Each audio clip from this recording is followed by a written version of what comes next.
Graffiti in the 90s, for me, was a multi-layered experience, and there came to be a ton of different things that I loved about tagging. And one of the things that I came to love the most was getting up with stickers. But why was this the case, and what did I love about getting up with stickers so much? And at baseline, one of the things that I loved the most about sticker bombing was how easy it was to get the materials. You can use pretty much any marker on a sticker, but a lot of times I would use paint markers, but if I couldn't get one, I would use a Sharpie. And while I wouldn't use Sharpies to tag with otherwise, they were perfect for stickers, and they were incredibly easy to get, and if I wanted one, usually I could just take one from school. The stickers themselves ranged from cheap to free, and those Hi My Name Is stickers were very easy to rack. Usually you would see them just over in a corner in a Walgreens in a store like this. Nobody's paying attention to them. It's not like spray paint. It's not like some of the other things that we would rack. You could just walk over there and just put one of those in your pocket. But if these were easy for us to get our hands on, getting some postage labels was even easier. And not long after I started tagging, I started going on missions to come up on some of these from the local post office. And in my early times of going there, I would try to sneak in, I'd try to be very low-key, try to not act suspicious, and naturally act very suspicious in the process, but still come up on like 20 or 30 of these at a time and dip out. I later found out that doing all this was pointless because these labels were free, and you could go in there freely and take as many as you wanted. And on one of these old school 228 labels, you could put pretty much anything you wanted. You could definitely have space for your whole name, your abbreviation, your crew, whoever you wanted to shout out, you had space for it on that label. And being that it was a sticker, you had all the time in the world to hit up ahead of time, get your tags right, get your stuff looking right on a sticker before it ever went up. And just the act of putting one up was something else that I came to love.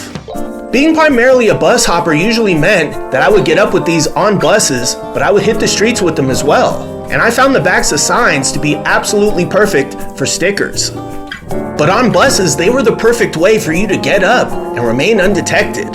Unlike scribers, which were your next best option for stealth on a bus, stickers made no noise. And unlike a pilot marker or even a streaker, stickers had no smell. And in my experience, I found even with the bus driver staying on you the whole time, staring at you for the whole time you're on the bus, with stickers, you were still able to get up.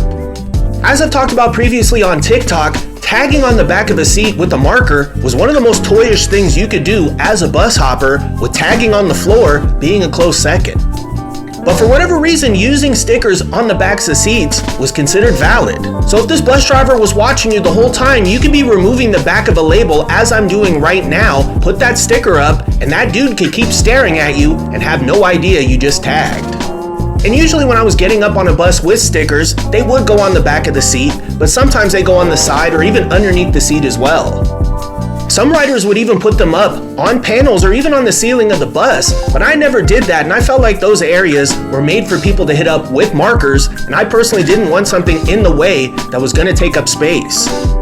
In general, I found stickers to run longer than tags done with markers, and they ran longer than anything except for maybe scribers. And a well-placed sticker on a bus could run for weeks.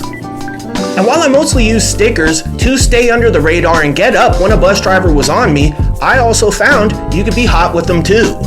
And some days when I get off the bus, I'd already have a sticker in the palm of my hand waiting. And when I'd exit the bus, I'd slap that sticker right above the back doors. And if the bus driver noticed, usually I was already gone by that point, and I never had a bus driver run off the bus or try to chase me after putting up a sticker.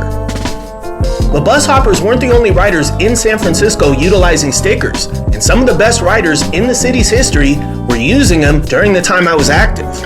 They used pretty much the same stickers that I did, and you saw these stickers all over the city. And the most common places that I would see them up were bus shelters, phone booths, and especially newspaper vending machines. And some of the most loved and famous riders in the scene, like Twist and Tie, rest in peace to them, were also up with these stickers on buses. And that's part of what makes these two riders in particular so special. In my own conversations with some people that hit pieces, I found some of them looked down on bus hopping, and they looked at bus hopping as an inherently toyish activity. But at heart, a bus in the Muni system was just another facet of graff, and it was just another area to be conquered. And there was no area of graff in San Francisco in the 90s that twist and tie collectively did not conquer. I can't reiterate it enough, but anytime you left the house, you ran a very solid chance of seeing one or the other, or sometimes both, up pretty much anywhere you went. And when it came to twist specifically, you would see very beautiful pieces, things that had to take a lot of work, a lot of effort, and a lot of time, done all over the city as well. But despite these big pieces, these characters that brought Twist a lot of love and a lot of fame, he was still getting up on the bus just like a bus hopper, and he was hitting up on buses with stickers that had pieces on them.